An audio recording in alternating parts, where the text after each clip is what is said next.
Panorama group, जो सोचता है वो करता है। आपके अपने सपनों का आशियाना।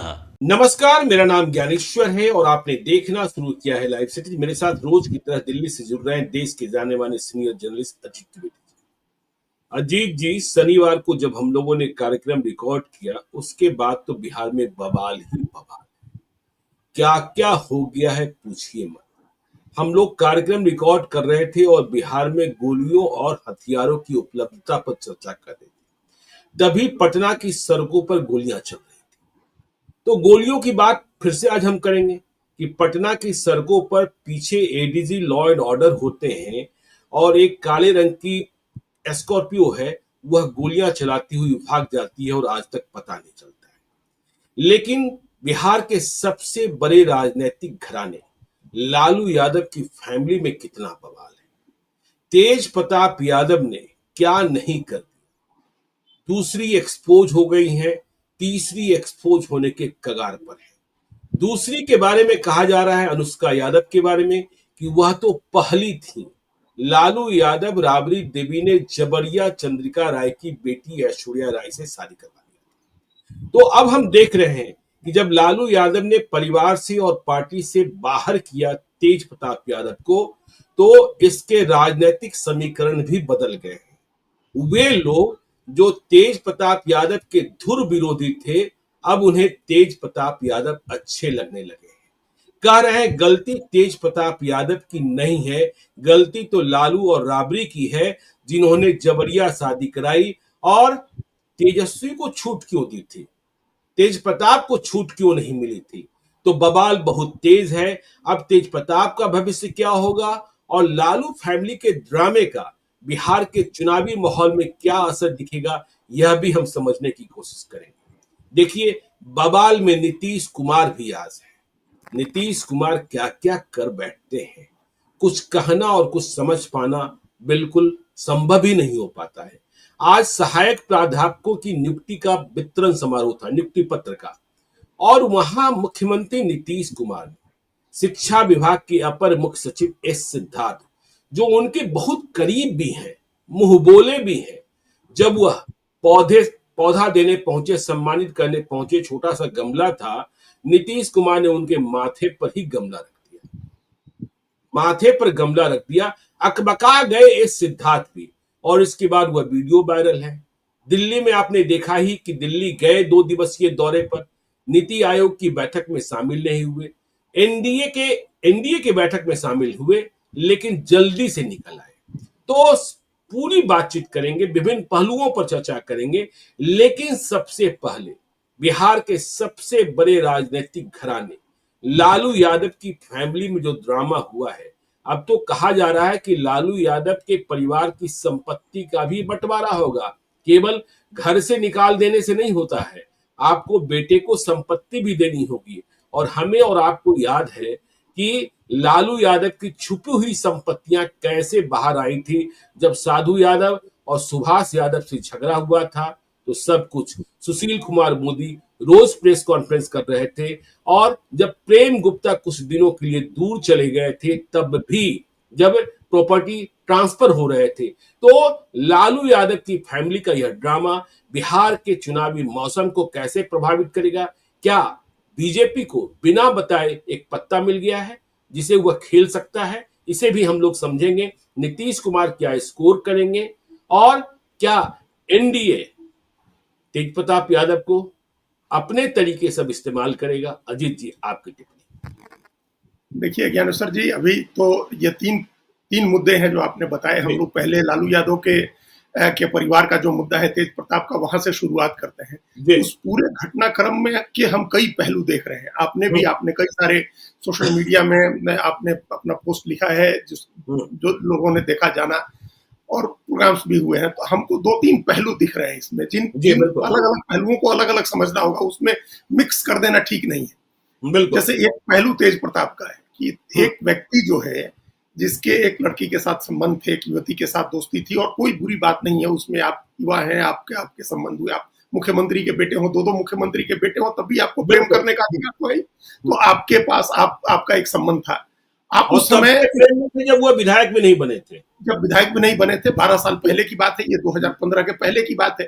हम्म, तो उस समय आपने हिम्मत नहीं दिखाई, जब आपकी हम्म, 2018 में, आप आज से 12 साल पहले यानी 2013 से जिस युवती के साथ आपके संबंध थे, दोस्ती के संबंध थे, प्रेम के संबंध थे, 2018 की शादी के समय आप अपने परिवार के सामने तन कर खड़े नहीं हुए कि नहीं हमको बिल्कुल। शादी करनी है, हमने एक लड़की पसंद की है, हमारे ही समाज की लड़की है, अनुष्का यादव नाम है, साधारण परिवार की है, लेकिन हम उसके साथ शादी करेंगे। जी। आपने उस समय हिम्मत नहीं दिखाई। उस समय तरह तरह के टेंट्रम्स हुए, बाद में हुए, मतलब वो बिल्कुल। शादी के बाद कई तरह के टेंट्रम्स हुए, जी। लेकिन उस समय आपने कुछ नहीं कहा। तो एक हम्म, पहलू तो तेज प्रताप का है, हम्म, दूसरा पहलू लालू यादव की हिपोक्रेसी का है, लालू यादव के दोहरे तिहरे रवैये का है कि आप कैसे एक व्यक्ति के साथ एक तरह का, दूसरे व्यक्ति के साथ दूसरे तरह का, लोक लाज के एक मामले में दूसरे तरह का और दूसरे मामले में दूसरे तरह का व्यवहार कर सकते हैं। एक नैतिकता लालू की यादव, दुहाई दे रहे हैं, नैतिकता की दुहाई दे रहे भाई हैं, पारिवारिक उनकी मूल्यों चिट्ठी का। पर उन्होंने जो हाँ, पोस्ट लिखा है, बिल्कुल। उस पोस्ट की भाषा पर हम बात करेंगे, वो दूसरा पहलू है। और जी। तीसरा पहलू है राजनीति का पहलू कि इससे क्या बिहार में राजनीतिक असर क्या होगा, राष्ट्रीय जनता दल की संभावनाओं पर क्या असर होगा, तेजस्वी की यादव की राजनीति पर क्या असर होगा, और एनडीए इसका कैसे फायदा उठा सकता है, या क्या ओवरऑल राजनीतिक असर क्या होगा। ये जी। तीन पहलू इसमें हमको दिख रहे हैं। पहला, जिसके बारे में हमने बताया कि तेज प्रताप का है। अब जो पहली पहली दोस्ती उनसे, उनकी अनुष्का यादव से थी, उनकी शादी हुई स्वर्गीय दारोगा प्रसाद राय, बड़े बिहार के बिल्कुल। मुख्यमंत्री रहे नेता की पोती जो चंद्रिका राय की बेटी के साथ, ऐश्वर्या राय के साथ। और फिर अब एक तीसरी लड़की की चर्चा है कि जिसके साथ कहा जा रहा है कि वो मालदीव में। तो जी। अगर ये तीन बातें सही हैं, तीन लड़कियों की बातें सही हैं, तो ये तो विशुद्ध रूप से लंपटगिरी है ना, ये कोई प्रेम थोड़े है, बिल्कुल। ये तो हम्म, लंपटगिरी है। ये आप हम्म, या तो अपनी पोजीशन का, अपने पावर का मिसयूज कर रहे हैं, दुरुपयोग कर रहे हैं आप, जी। कि हम बहुत पावरफुल परिवार से हैं, हम अभी विधायक भी हो गए, हम मंत्री भी रह लिए, हमारे दो हमारे माता पिता दोनों विधायक थे, तो हम कुछ भी कर सकते हैं। हम्म, ये तो उस तरह की बात हुई ना, जिस तरह की बिल्कुल। बात हम लोग 90s में सुनते थे, कई तरह की कहानियां हम लोगों ने सुनी है, वो दोहराने की जरूरत नहीं है। जी। उस तरह की बात हुई ना, ये आपने वो लक्षण दिखाए। तो हम्म, अब अगर कोई व्यक्ति कहता है कि 2005 के पहले वाला दौर लौट आएगा, तो क्या बुरा कहता है, क्या गलत कहता है उसमें? हम्म, कि अगर आपकी यही स्थिति रही, आप ये सोच रखते हैं, इस तरह के काम करते हैं आप, जिसकी तरफ उनके मामा ने भी ध्यान दिलाया, हालांकि अब मामा की क्या बिल्कुल। उनके मोरल स्टैंडिंग है वो हम नहीं कह सकते हैं, लेकिन हम्म, उन्होंने कहा कि दो दो लड़कियों का जीवन बर्बाद कर दिया। अभी वो बिल्कुल। दो ही लड़कियों की बात कर रहे हैं, लेकिन ये हम्म, तो ये बात जीवन बर्बाद करने का या नहीं बर्बाद करने का, वो भी एक बड़ा फेमिनिज्म के लेकिन हिसाब गीता से। राम मांझी ने सिन्हा का उल्लेख तो कर ही दिया है ना। हाँ, वही तो वो कर दिया, एक तीसरे नाम का भी उल्लेख हो गया है। तो ये आप एक स्टैंडिंग अगर लेते, आप स्टैंड लेते, आप हम्म, हीरो होते। अगर 2018 में जब आपकी मर्जी के खिलाफ आपकी शादी कराई जा रही थी एक बड़े घर में, और जी। उस समय आप एक स्टैंड लेते कि नहीं, हमको बड़े घर में शादी नहीं करनी, हमको साधारण लड़की से हमने पसंद किया है, हम उससे शादी करेंगे, आप हीरो होते। जब तेज बिल्कुल। प्रताप यादव हीरो होते, बिहार के नौजवानों के आइकॉन होते, एक हम्म, आप एक मिसाल बनाते, मतलब नजीर बनाते, आप एक मिसाल बना देते वहां बिहार की राजनीति में भी। आपने नहीं जैसे किया, वैसे तेजस्वी यादव कई लोगों ने स्टैंड कर किया। गए, जैसे तेजस्वी यादव स्टैंड कर गए। तेजस्वी यादव ने स्टैंड किया, तेजस्वी यादव जी। ने स्टैंड किया, प्रेम किया, उन्होंने शादी की, दूसरे धर्म की भी, अब उनका धर्म भी दूसरा बताते हैं। और जी। कई लोगों ने किया, हम लोगों ने कई लोगों के बारे में कहानियां सुनी। पप्पू यादव की कहानी आइकॉनिक है, उन्होंने कैसे प्रेम किया, फिर शादी की, उसके बाद अपना कैसे शादी हुई और कितने लोग जुटे, वो सब कहानियां भी हम लोग को सबकी जी। स्मृति में हो। ऐसी बहुत मिसालें हैं बिहार के नेताओं की, जिन्होंने प्रेम विवाह किए और अपने परिवार से अलग जाकर के भी उन्होंने हिम्मत दिखाई परिवार के सामने खड़े होने की। तेज हम्म, प्रताप ने हिम्मत नहीं दिखाई। जी। तो पहले दिन आपने आपने एक शादी कर ली, और उस लड़की के साथ, जब ऐश्वर्या राय जिसके साथ आपके परिवार में कैसे कैसे बर्ताव हुए उन्होंने खुद ही बताए हैं, और बिल्कुल। अभी भी, तो आपने एक लड़की के साथ आप अफेयर में थे, आपने एक दूसरी लड़की से शादी कर ली, अब एक तीसरी लड़की के साथ आपकी अफेयर की चर्चा है। तो यहाँ बिल्कुल। आप प्रेम की बात करके कोई भी हम्म, व्यक्ति उनका उनका बचाव नहीं कर सकता है। हम्म, बहुत सारे लोग ये लॉजिक दे रहे हैं कि उन्होंने प्रेम किया, कोई बड़ा अपराध थोड़े किया है, उन्होंने हम्म, प्रेम किया है, प्रेम करने की इतनी बड़ी सजा है। तो ये जी। प्रेम नहीं है, ये हम्म, प्रेम नहीं है, ये तो एक तरह का ये मतलब बैड कैरेक्टर शो करना है। जी। आपकी चरित्रहीनता है, ये आपकी लंपटगिरी है कि आपने एक युवती के साथ आप संबंध में थे, फिर आपने दूसरी से शादी की और तीसरे की चर्चा हो रही है। तो ये उस लेवल पर वो किसी भी स्तर पर किसी सहानुभूति के पात्र नहीं है, किसी दया के बिल्कुल। पात्र नहीं है, और किसी लीनियंसी के भी पात्र नहीं है। अगर जी। कानूनी रूप से उनके खिलाफ कोई मुकदमा बनता है, जिस तरह के वीडियो जा रहे हैं, तो कानून को अपनी कार्रवाई उसमें करनी चाहिए, और हम्म, उस कार्रवाई में ज्ञानेश्वर जी उनके परिवार के लोगों को भी शामिल करना चाहिए है, क्योंकि कई जिम्मेदार लोगों ने कहा है कि उनके परिवार के लोगों को पता है। मतलब ये बिल्कुल बात लालू यादव बिल्कुल। सबको पता थी कि वो एक दूसरे संबंध में है और तब उनकी शादी कराई गई। और हाँ, दूसरी दूसरी जो लड़की थी एक शरीफ सभ्य घराने की, वो उस लड़की के साथ आपके घर में अत्याचार हुआ, हम्म, प्रताड़ना हुई, जिसकी वजह से छोड़ के जाना पड़ा। अभी तलाक का मुकदमा चल रहा है। ये इस मामले में परिवार को भी पार्टी बनाना चाहिए। जी तो पहला पहलू तो ये है जो हम तेज प्रताप के बारे में जो लोग, बहुत सारे लोगों के हम पोस्ट देख रहे हैं, तो बड़े बड़े लच्छेदार बातों में हमारे भी एक मित्र ने बड़ी एक कहानी लिख करके जस्टिफाई किया कि उन्होंने प्रेम किया है और प्रेम जी करने वालों के साथ समाज ऐसे ही बर्ताव करता है। तो ये प्रेम नहीं है। प्रेम तो बिल्कुल तब होता है जब आप डट के खड़े हो जाते 2018 में कि हम नहीं शादी करेंगे, या जी उसके बाद जब तलाक की प्रक्रिया चली तो आप शादी के बाद ही भी ऐश्वर्या को बता सकते थे, बता करके और एमिकेबल तरीके से आप सेटलमेंट करते और फिर इस लड़की से शादी करते। तो ये प्रेम नहीं है, इसमें कहीं प्रेम नहीं है। मतलब ये तो साबित हो गया। अब उसमें हमारे एक मित्र हैं, बड़े साहित्यकार हैं, उन्होंने तो रविंद्रनाथ टैगोर की मिसाल दे दी। ठाकुर जी बाड़ी किताब हमारे मित्र ने लिखा कि अनिमेष मुखर्जी ने ठाकुर बाड़ी किताब लिखी है और उसमें गुरुदेव रविंद्रनाथ टैगोर के बेटे के बारे में लिखा कि कैसे वो प्रेम करने लगे थे एक विवाहित स्त्री से और उनको विश्व भारती के कुलपति से हटवाने के लिए स्वयं जवाहरलाल नेहरू गए थे कलकत्ता और उन्होंने उनसे बात करके कहा था कि आप कुलपति का पद छोड़ दीजिए, बदनामी हो रही है। तो वो कहानी भी लिखी उन्होंने। ये जस्टिफिकेशन नहीं है, प्रेम इसमें नहीं आ रहा है, ये लंपटगिरी है, चरित्रहीनता है और इस मामले में पूरे परिवार के लोगों को जिम्मेदार ठहराया जाना चाहिए। पहली जी बात। दूसरी बात ज्ञानेश्वर जी, लालू यादव के जो आपने कहा उनकी जो उन्होंने पोस्ट लिखा है सोशल मीडिया का, आपने बिल्कुल कहा ना कि वो नैतिकता की नैतिक बातें मूल्यों और की बात की है और पारिवारिक मूल्यों की बात की है। हाँ, तो वो उन्होंने एक लंबा पोस्ट लिखा है लालू यादव ने। आप जी सोचिए, अब ये आप उसको किस तरह से देखेंगे आप? उन्होंने कहा कि नैतिक मूल्यों के विरुद्ध है, सामाजिक हमारा जो संघर्ष है उसके आड़े आता है, उसके खिलाफ है, लोक जीवन में, लोक आचरण में, लोक लाज का ख्याल रखना चाहिए। ये बातें लालू यादव कह रहे हैं। भाई बिल्कुल आपकी नैतिकता, अनैतिक मूल्य, आपके लोक लाज, लोक व्यवहार में आप जिस लोक लाज की बात कर रहे हैं, लोक आचरण, क्या सिर्फ एक इसी मामले में आता है?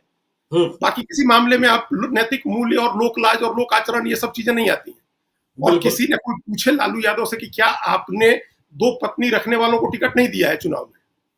जी यह तो है, आपने दो पत्नियां बिल्कुल रखने वालों को आपने टिकट दी है, उनकी पत्नियों को भी टिकट लड़ा है, टिकट देकर के बिल्कुल चुनाव लड़ा है। जी तो आप उस समय, आपके लोक लाज, उस समय नैतिक मूल्य कहाँ थे? जो तेज प्रताप के मामले में आपके नैतिक मूल्य आ गए आड़े इसमें।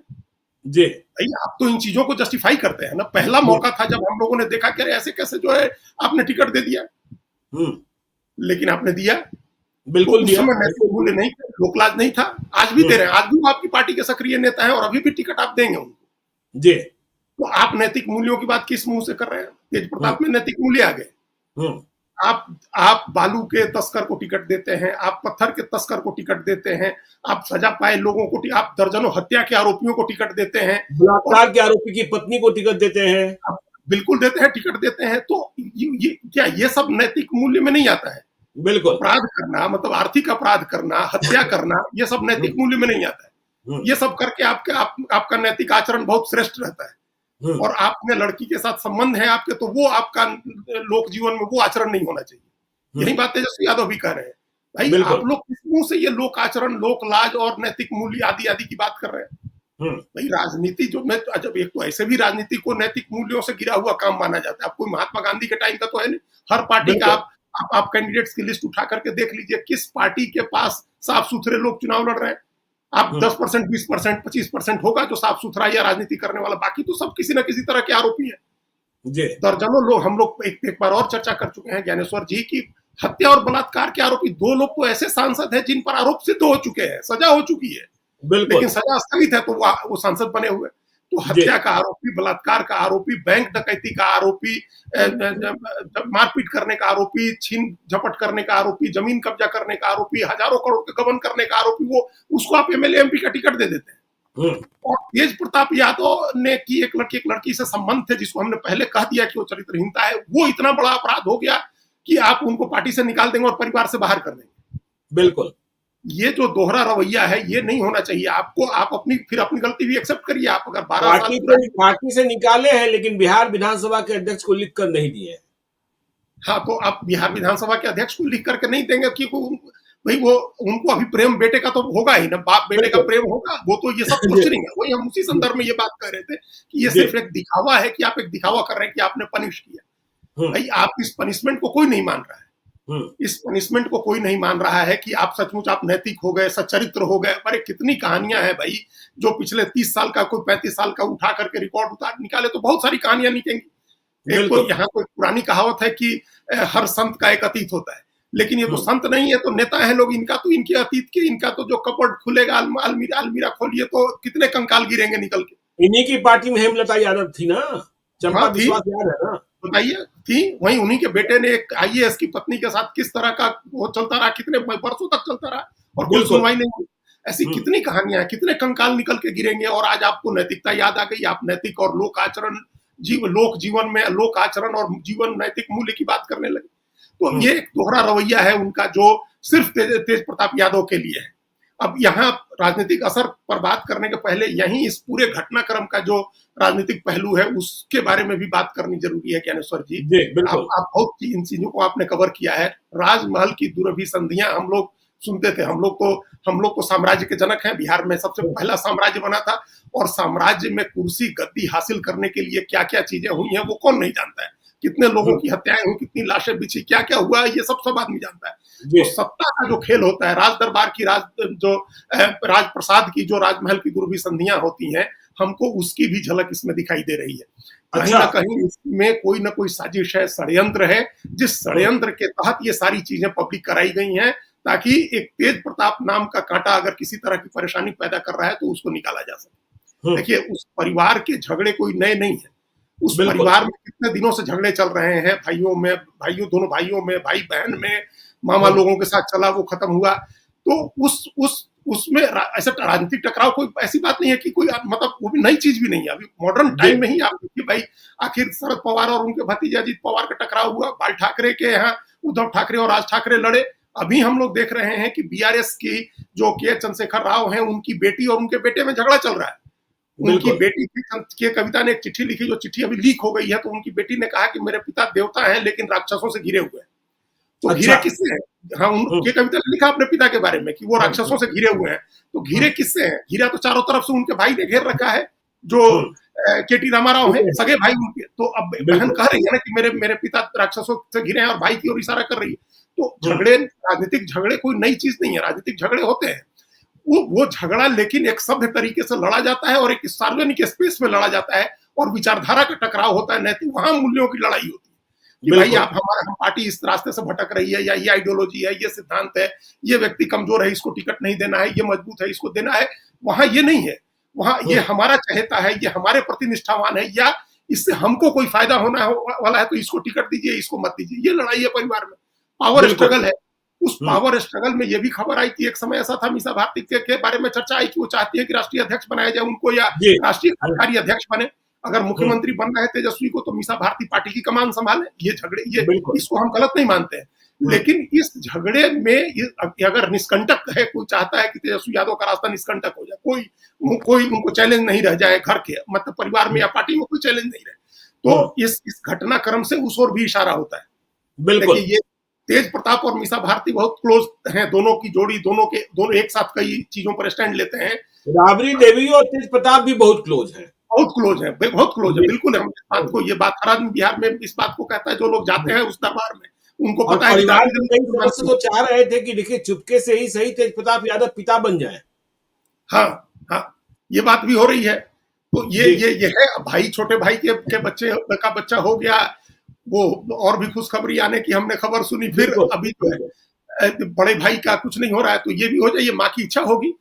वो तो उनकी राह निष्कंटक हो जाए, इसमें भी कहीं ना कहीं ये मामला जो है ये दिख रहा है हमको। इसकी साजिश की कहानी कैसे अचानक कैसे ऐसा हुआ कि वो फेसबुक पर वो पोस्ट आ गई, क्या दबाव था, किस दबाव में तेज प्रताप ने पोस्ट डाला, या तेज प्रताप ने नहीं डाला, वो जो जिनके साथ अनुष्का यादव है उन्होंने पोस्ट डाला। ये मुझे इस बात की संभावना अधिक लगती है कि उनके पास पासवर्ड रहा, उन्होंने पोस्ट डाला, तेज प्रताप ने फिर डिलीट किया, उन्होंने पासवर्ड बदलना मुनासिब नहीं समझा, फिर से रिपोस्ट हुआ, और इसके बाद पासवर्ड रीसेट हो गया, जिसकी जानकारी तेज प्रताप यादव को भी नहीं है। बिल्कुल, तो हैक होने की बात उन्होंने बाद में कही। तो ये संभावना है कि फिर उस युवती ने, जो लड़की है अनुष्का यादव है, उन्होंने दबाव बनाने के लिए किया, या उसके पीछे भी कोई मोटिवेशन है। उसके नहीं, वो पीछे भी कहा कोई जा रहा है कहानी। कि जो मालदीव यात्रा हुई है और मालदीव यात्रा को लेकर जो किस्से कहानियां हैं, उसे लेकर अनुष्का यादव भड़की हुई है। यहीं से तो तीसरी की चर्चा शुरू हुई है। बिल्कुल, तो ये कहानी फिर एक दूसरी कहानी, फिर एक बड़े राष्ट्रीय नेता की कहानी याद आती है, जिनकी ऐसी फोटो वायरल हुई और उसके बाद मजबूरी में शादी करनी पड़ी थी। दिग्विजय तो सिंह, दिग्विजय सिंह। बिल्कुल, तो वो फिर उस तरह की कहानियां भी, अब ये उस तरह की कहानी भी समझ में आती है कि ये दबाव बिल्कुल। जो है, उस दबाव की राजनीति है, ये कितना कारगर हुई। चूंकि ये इसमें फिर एक दूसरा साजिश का पहलू हमको इसलिए ज्ञानेश्वर जी दिख रहा है, क्योंकि उस या डेस्परेट मूव हो सकता है, हम डेस्परेट मूव से इनकार नहीं कर सकते हैं कि बहुत बेचैनी में, घबराहट में कि भाई ये कोई तीसरी लड़की आ गई है तो हमको करना चाहिए, वो भी हो सकता है। लेकिन बिल्कुल। अगर समझदारी होती, तो अगर राजनीतिक महत्वाकांक्षा है उस परिवार की भी, अनुष्का यादव के भाई को राष्ट्रीय जनता दल में पद दिया था तेज प्रताप यादव ने, अगर राजनीतिक महत्वाकांक्षा उनकी भी है और शादी करने की मनसा है, तो उनको पता होगा कि अभी अभी अगर हम इसको एक्सपोज करते हैं तो इससे कुछ नहीं हो सकता है। शादी की खबर अगर पब्लिक में आती है तो अभी ऐश्वर्या राय से तलाक नहीं हुआ है और तेज प्रताप अरेस्ट हो सकते हैं, उनके ऊपर केस मुकदमा हो सकता है और ये जेपटाइज, मतलब ये शादी अवैध घोषित हो जाएगी। अगर पहले कोई शादी हुई है तो वो अवैध, इलीगल घोषित हो जाएगी। तो ये या तो बहुत ही डेस्परेट में, बहुत ही आउट ऑफ इमोशन जाकर के उसने कर दिया है, या फिर कोई इसके पीछे भी अल्टीरियर मोटिव है, कोई इसके पीछे कहानी है, कोई साजिश है जिसके तहत उससे ये करवाया गया है। और तो मुझे तो यही लगता है अजीत जी कि देखिए, तेज प्रताप यादव का ख्याल किसी न किसी को रखना होगा। ऐसी अवस्था में जो व्यक्ति परेशान होता है वह भी बहुत डिस्परेट हो जाता है। डेस्परेट और होता वह, है, हाँ। हाँ, हाँ, और वह क्या क्या कर बैठता है। देखिए, उनकी जुबान तो खुलेगी। देखिए, जितने मीडिया वाले हैं और जितने राजनीतिक लोग हैं, हर 2 मिनट में तेज प्रताप यादव के हैंडल एक्स को देख रहे हैं कि कुछ लिख तो नहीं दिया, और पैरोडी अकाउंट भी बनने शुरू हो गए हैं। हाँ, तो ये आपने कहा ना कि जब पहला झगड़ा हुआ मामा लोगों से, मतलब लालू यादव के सालों का, तो कई कहानियां खुली। उस तरह की बिल्कुल। कहानियां खुल सकती हैं, क्योंकि उनको तो सारी चीजें पता है ना, वो सब चीज जानते हैं। तो वो कुछ, अगर उन्होंने बात राज खोलने शुरू कर दिए तब कहाँ जाएंगे, अभी चुनाव में 4 महीने बचे हैं। तो इस बात को भी, ये जो थ्रेट असेसमेंट है, जो खतरा है लालू यादव के और उनके परिवार के सामने, जो राजनीतिक खतरा है, उस पर भी इन लोगों को नजर रखना होगा और उसका डैमेज कंट्रोल में भी लगना होगा, वो भी एक है। अब तीसरा पहलू है जो क्या राजनीतिक असर होगा। जी। राजनीतिक असर बहुत बड़ा होगा ज्ञानेश्वर जी। एक तो वैसे भी आरजेडी के पास एक अपना सामाजिक आधार कम है, नए वोट जोड़ने की कोशिश आप कर रहे थे जो नहीं पूरी हो पा रही है, और उस बीच जो हम उस कृष्णौठ और मजरौठ के उसमें नहीं जा रहे हैं जो सुभाष यह यादव बात भी कही, देखिए, यह बात भी कल से कही जा रही है कि दोनों लड़कियां, ऐश्वर्या राय और यह अनुष्का यादव, दोनों किस्नौत हैं, और हाँ, किस्नौतों के साथ इस फैमिली का क्या व्यवहार है यह प्रमाणित हो गया। हाँ, ये वो तो उनके सुभाष यादव ने कहा, लेकिन वो आरजेडी के अपने वोट आधार का झगड़ा है। अब एक जो जिस आप एक बात तय माने, हम लोग ज्ञानेश्वर जी, कि महिलाएं जो हैं अब आरजेडी से और दूर भागेंगी, आरजेडी के प्रति अब उनका वो नहीं आने वाला है, कोई रुझान नहीं बनने वाला है। और अगर बीजेपी जेडीयू से थोड़ी दूरी बन भी रही थी किसी वजह से, तो अब वो नहीं दूरी होगी, अब वो कंसोलिडेट होंगे लोग एनडीए के साथ। एक तो वैसे भी हम लोगों ने जब ये सुना, पहलगाम की घटना हुई और महिलाओं के सामने उनके पतियों को मारा गया और उसके बाद ऑपरेशन सिंदूर चला, तो वो अपने आप में महिलाओं को कंसोलिडेट करने के लिए काफी एक बड़ा अभियान था वो। लेकिन इस घटना के बाद महिलाएं जो हैं वो जेडीयू बीजेपी के साथ ज्यादा कंसोलिडेट करेंगी, नरेंद्र मोदी और नीतीश कुमार के साथ ज्यादा कंसोलिडेट करेंगी। बिल्कुल, तो सबसे पहला बड़ा डेंट तो यही हो गया कि आधी आबादी, अगर प्रदेश की आधी आबादी जो ऑलरेडी ज्यादा मात्रा में वोट करती है, जो बिहार में ज्यादा संख्या में है भी, क्योंकि ज्यादातर पुरुष तो बाहर चले गए हैं कमाने, नौजवान तो बाहर चले गए हैं कमाने, और उसमें लौट के आते भी हैं, तो सब नहीं आते हैं वोट करने, 50% 60% बाहर ही रहते हैं। तो इसलिए महिलाएं वोटर भी ज्यादा हैं और वो ज्यादा अनुपात में वोट भी करती हैं। तो वहां तो वो वोट बैंक तो आपने गंवा दिया, अब कोई डैमेज कंट्रोल नहीं हो सकता। अब लालू यादव कितना भी नैतिक मूल्य और लोक लाज, लोक आचरण की बात करें या तेजस्वी यादव कहें, महिलाओं का वोट आपने गंवा दिया। महिलाओं का जो समर्थन थोड़ा बहुत भी आपके ट्रेडिशनल वोट बैंक से इतर अगर आ रहा था, तो वो अब नहीं आएगा। बिल्कुल, तो सबसे पहला ये हुआ। दूसरा, अब इसको इतना गाएंगे लोग इस पूरे मामले को कि 2005 के पहले का जमाना लोगों को याद आ जाएगा। आपने चंपा विश्वास की बात कही, वैसे कई कहानियां निकल आएंगी। जी बिल्कुल, तमाम कहानियां, तो हमने कहा कि अलमीरा से कंकाल गिरेगा, वो सारे कंकाल निकल आएंगे, सबके बारे में बताया जाएगा कि महिलाओं के साथ इस परिवार ने क्या किया या पहले किसी के साथ क्या होता था। साधारण आम आदमी के परिवार, आम आदमी के साथ कंकाल ऐसे निकल रहे हैं कि रांची में एक वाटरफॉल के करीब किसकी मौत हुई थी, किस छात्र की मौत हुई थी, वह कहानी भी अब कहानियों में जोड़ी जा रही है। और जिस दिन तेज प्रताप यादव बोलना शुरू कर देंगे, उस दिन तो पता नहीं क्या तूफान मच जाएगा। नहीं, तो बिल्कुल ठीक बात है। हमने भी सोशल मीडिया में वो कहानी देखी, डॉक्टर एस.सी. मिश्रा के बेटे का, अभिषेक मिश्रा के जी, की मौत की कहानी हमने भी देखी और वो उस समय काफ़ी चर्चा में रही थी। तो ऐसी बिल्कुल। कहानियों को लोग जोड़ेंगे और ये कहानियाँ सारी जनता यकीन कर लेगी, चूँकि सब चीज़ें हुँ, सामने घटित हो रही है ना, तो लोग यकीन कर लेंगे। तो अब 2005 का भय दिखाना, जो दूसरा महिलाओं का वोट गँवाने के बाद जो दूसरा बड़ा असर है, वो ये है कि 2005 के पहले का माहौल बनाने के लिए अब कुछ प्रयास ज़्यादा करने की ज़रूरत नहीं है। अब हुँ, बहुत सहज रूप से लोग उस पर यकीन कर लेंगे, उसका भय दिखाया जाएगा तो लोग भय खाएँगे, लोग डरेंगे, लोग भयाकुल होंगे। जी, ये बात हुँ। अब आसान होगी जेडीयू बीजेपी के लिए, ये रास्ता भी आसान हो गया। चलिए, फिर तो तीसरा लालू घराने की चर्चा तो हो गई अजीत जी। देखिए, नीतीश की भी चर्चा तो कर लेना, नहीं तो लोग कहेंगे कि हम लोग ईमानदार नहीं हैं।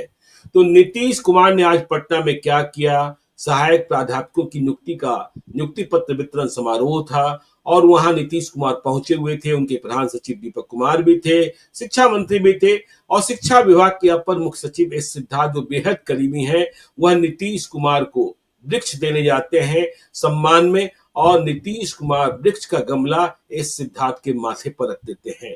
तो यह बात आज फिर से, और दिल्ली में क्या हुआ आपको पता है कि वह नीति आयोग की बैठक में शामिल नहीं हुए और वह एनडीए की बैठक में भी बीच में ही चले आए। तो नीतीश कुमार का जो यह आचरण है, क्या फिर से दिखने लगा है कि कुछ ठीक तो नहीं है? हाँ, तो ये एक मतलब ये 3 दिन का जो पूरा उनकी दिल्ली यात्रा हुई और उसके बाद पटना लौटे हैं, जी, इसने फिर से एक बार एक्सपोज़ कर दिया उस फ़ॉल्ट लाइन को जिसको छिपाने की कोशिश कर रही है भारतीय जनता पार्टी भी और जेडीयू जी, भी। नीति आयोग की बैठक में मुख्यमंत्री को जाना चाहिए था। देखिए, हम्म, तमाम विपक्षी भी 1-2 लोगों को छोड़ दें, ममता बनर्जी को या सिद्धारमैया नहीं आए थे, विजयन नहीं आए थे, तो बाकी हम्म, सारे लोग आए। जी, हेमंत सोरेन भी गए थे, एम.के. स्टालिन भी गए थे, हम्म, रेवंत रेड्डी भी आए थे, सुक्खू भी आए थे, मतलब अपोजिशन के भी सारे मुख्यमंत्री आए, प्रधानमंत्री से मिले, नीति आयोग में अपना वो लोग प्रेजेंटेशन तैयार करके ले आए थे जो उन्होंने जिसकी प्रस्तुति दी वहां। तो ये बिल्कुल, मुख्यमंत्री को इस तैयारी के साथ जाना चाहिए था।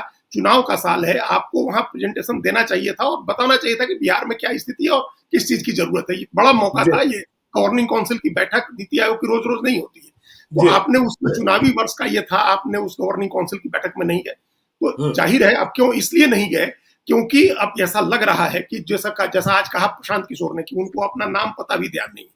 हम्म, तो क्या इसलिए इसलिए नहीं गए कि वहां जब आप जाएंगे तो आप इस लायक नहीं है कि आप प्रेजेंटेशन दे सकें या उसके बारे में आप बोल सकें, बता सकें। बिल्कुल, नई चीज हो जाएगी वहां, तो ये काम नहीं चलेगा ना। वहां नीति आयोग की बैठक में तो आप नहीं कह सकते ना कि सभी हम ही ने किया ना जी, कि बिल्कुल, पहले लोग कपड़ा पहनता था, पहले लोग हंसता था, सब हम ही किए बिहार में, 2005 के जी, पहले कुछ था जी।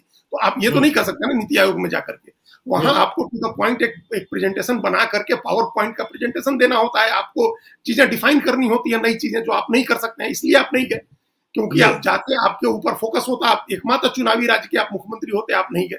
अगले दिन बिल्कुल, जो सीएम कॉन्क्लेव हुआ एनडीए का, उसमें गए तो वो भी सिर्फ फोटो अपॉर्चुनिटी के लिए गए कि आपकी बिल्कुल, प्रधानमंत्री और बगल में आप राजनाथ सिंह के बगल में खड़े हुए वहां फोटो हो जाए, आप बैठे मन की बात के समय वहां आपकी फोटो हो जाए और बस आप चले आए। वहां का भी एक हुँ, वीडियो वायरल हो रहा है ज्ञानेश्वर जी, जिसमें कुछ कुछ कह रहे हैं ऐसे हाथ भाव भंगिमा दिखा करके नीतीश कुमार, और प्रधानमंत्री सामने सम्राट चौधरी को तवज्जो दे रहे हैं, सम्राट चौधरी की बात सुन रहे हैं। जी, मतलब वहां भी आपको ऐसी ही बात कर रहे हैं जिसका कोई वहां संदर्भ नहीं होगा, तभी प्रधानमंत्री अटेंटिव नहीं है आपकी तरफ।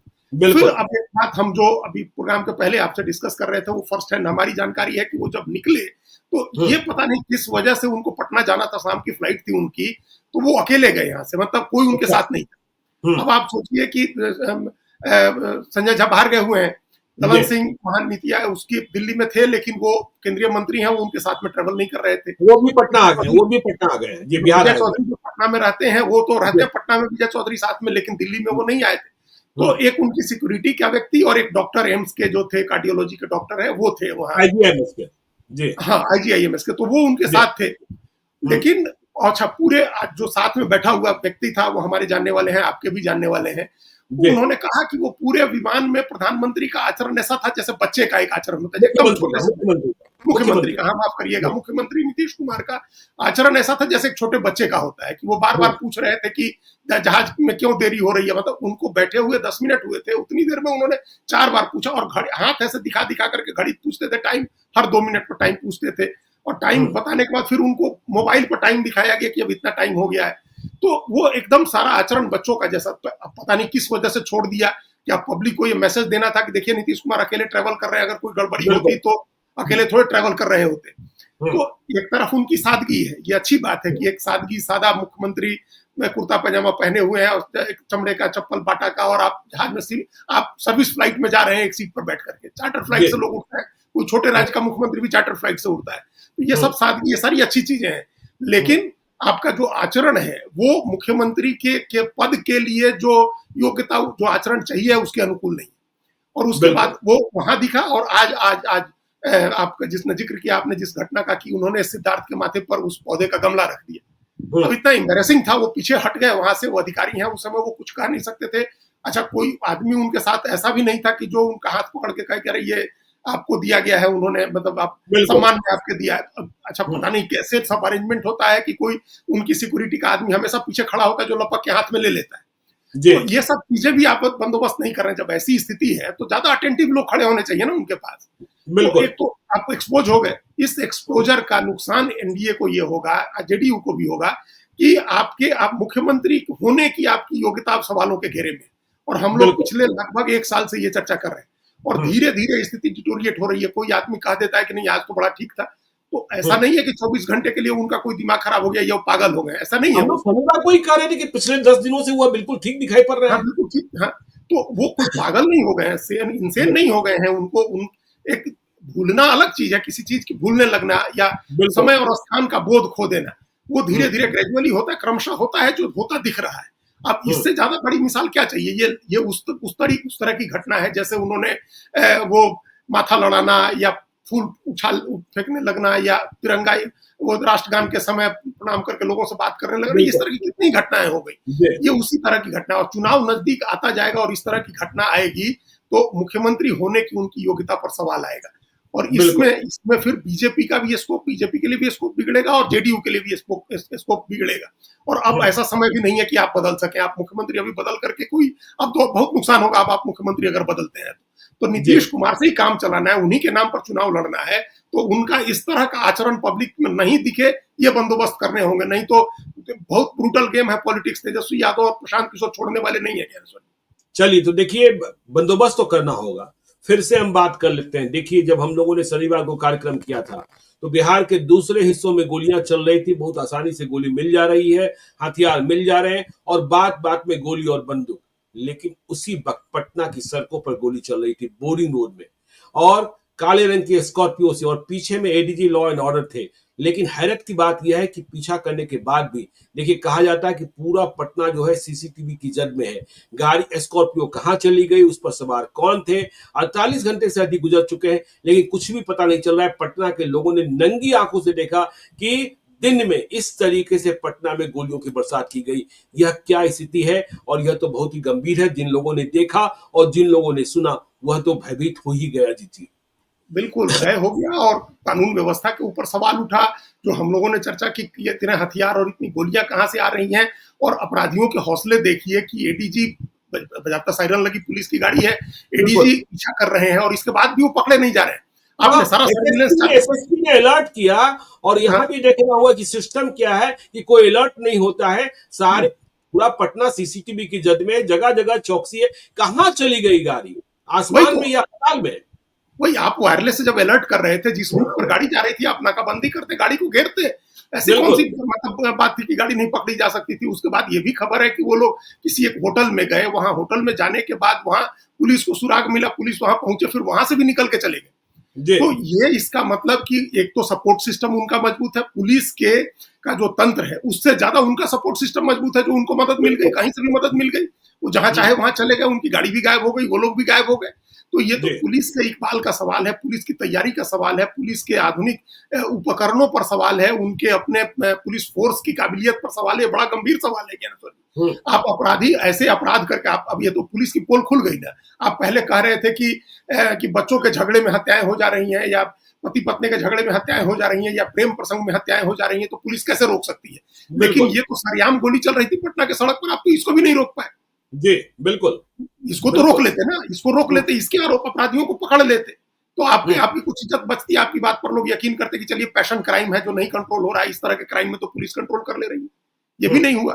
तो ये चुनाव के साल में ये भी बहुत चिंताजनक सवाल है और बड़ा एंटी इनकम्बेंसी बनाने वाली बात होती है ये। अगर जेडीयू बीजेपी दोनों या सरकार में जो भी बैठे हैं इस पर ध्यान नहीं देंगे तो इसका राजनीतिक नुकसान है। आम लोगों को तो जो भय हुआ, अपराधियों के हौसले बढ़े वो बढ़े, लेकिन इसका बड़ा राजनीतिक नुकसान भी हो जाएगा सत्ता पक्ष को। चलिए, तो देखिए इसका नुकसान भी हो जाएगा। तो बिहार में बवाल ही बवाल है और अभी लालू परिवार का बवंडर शांत नहीं होना है।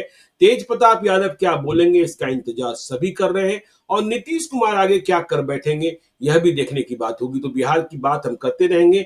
आप देखते रहिए लाइव सिटीज को। यदि अब तक आपने हमारे यूट्यूब चैनल लाइव सिटी को सब्सक्राइब नहीं किया है तो जरूर कर लीजिएगा और यदि इस वीडियो को आप फेसबुक पेज के माध्यम से तो पेज को लाइक कीजिएगा। हैंडल एक्स पर भी हमें फॉलो कीजिए। धन्यवाद।